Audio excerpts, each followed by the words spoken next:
ऋषी काय चाललंय? रोटी रोटी खाऊन हा, रोटी खातो जेवण करतोय. जेवण करतोय? काय जेवण करतोय? आज तर काय बाबा टिळकन फिळकन लावलाय, तू काय भानगड रे? आज काय? शिवरात्री. मग ह्यांना विश कर की. हॅपी शिवरात्री सगळ्यांना. कोणाकोणाला उपास आहे सांगा. मम्मीला. आणि ऋषी तर काय नाही, ऋषीला उपास नाहीये, ऋषी वरती नाही, ऋषी चरती आहे चरती. हे काय ऋषी चरायला लागलाय, देखा काय खातोय. या काल क्या की सब्जी लेकर आए थे. मला थांबा दाखवते मी, मला पण आहे ना उपास आहे, 2 दिवस झालं. हे का मस्त हे जे काय हे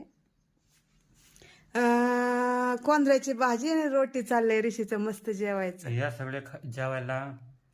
हा, आज उपास नाही केला तू ऋषू? नाही. नाही. क्यों? का नाही केला?